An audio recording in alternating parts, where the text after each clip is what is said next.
Folikan kɛrɛnkɛrɛnnen ko lase aw bɛɛ lajɛlen ma Bamako News TV sanfɛ. A ye aw bisimila an ka kunnafoni sendimanw kɛnɛ kan min bɛ ka lase aw balimamuso ani aw denmuso kuntubaga ɲɔgɔn fɛ.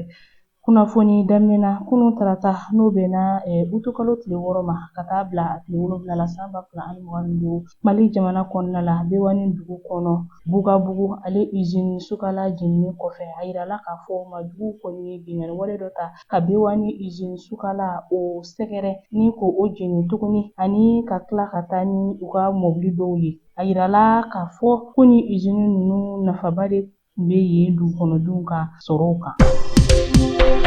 Halisa an bɛ to ni Mali kunnafoniyaw ye ka kɛɲɛ ni an ka Mali finitigilakaw ka wulikajɔw ye Gawo mara la a yirala k'a fɔ k'olu ye Bamaci tilama dɔ kɔni dafiri ni o ye Al-Huseni Ag Amaya ye ni LGS membre dɔ don ka sanga ni kunun arabadon ye n'o bɛnna utukalo tile 6 ma san 2025 a bɛ ye k'a fɔ ko nin ko in kɔni sɔrɔla u ni an ka cɛdenw karili de ye ɲɔgɔn na Gawo ani Amasaraka ni ɲɔgɔn cɛ. A yirala k'a fɔ ko ni Majugu in ale de fɛnɛ kɛra sababu ye ka o dugukɔnɔden caman de bɔnɛ a ni la. A yirala k'a fɔ ko baro ani ɲiniw na to sen na yaasa dugukɔnɔdenw n'u bolofɛnw bɛ se ka lakana cogoya min na.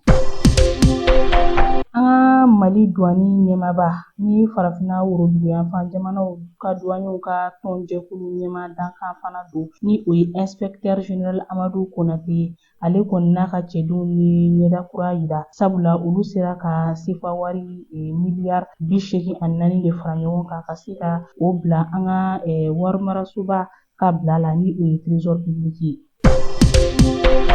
An ka Mali ministre de la justice ale kɔni ye bataki kɛ ni ka foli kɛ ka ɲɛsin Bekayi Mɛnta ma ni o ye Yankuya juge dɔ ye ka sanga ni ale ka wulikajɔ ani a ka cɛsiri ye min bɛ tali kɛ ka se ka i tɛgɛ da maaba caman kan minnu bɛ sanubɔ baara kɛ ka sɔrɔ u tɛ sariyaw kɔnɔ ka kɛɲɛ ni Yankuya sanubɔyɔrɔw ye.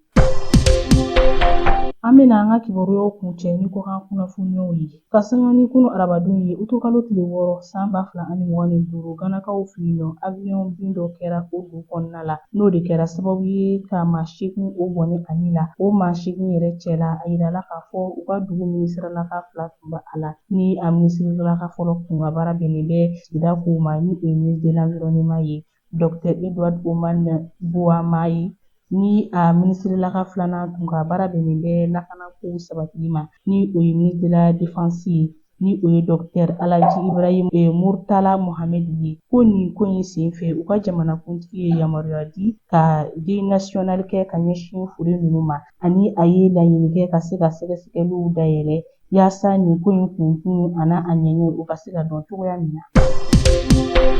Ka kɛɲɛ ni Côte d'Ivoire jamana ka yɛrɛma hɔrɔnya tako 65nan ɲɛɲɛliw ye n'o ye anniversaire ye. A bɛ ye k'a fɔ k'olu ka jamanakuntigi Alassane Ouattara ale ye fiɲɛ bɔda di kasoladen 85,500 ma ka sanga ni bi alamisadon ye utukalo tile 7 san 2025. A yirala fana k'a fɔ ka kɛɲɛ ni maa dɔw bilali ye o jamana kan. A bɛ ye k'a fɔ Mali CNT wasali ni o ye Mamadu Awa Gassama ye ale kɔni bɛ kaso la halisa Côte d'Ivoire jamana kan. Wagadugu n'o ye Burkina Faso faaba ye utukalo tile 6 san 2025 Burkina jamana ɲɛmaa ni o ye capitaine Ibrahim Traoré ye ale ye Niger jamana jɛkulu dɔw bisimila n'o o kulu ɲɛmaaya tun bɛ u ka minisiralaka bolo min ka baara ɲɛsinnen don u ka kurankow ma. Ale kɔni nana a ka jamanakuntigi ni o ye général d'armée Abdramane Tiani ale ka ci kɛrɛnkɛrɛnnen de lase a tɔɲɔgɔnkɛ Burkina Faso jamana ɲɛmaa ma. Niger kuranko minisiri ni o ye professeur Awa Amadu ye ale kɔni y'a yira k'a fɔ ko nin ye waati kɛrɛnkɛrɛnnen fana ye ka se ka na kumaɲɔgɔnyaw kɛ u ka baarabolodalen kan n'o ye projet du complexe charbonnier de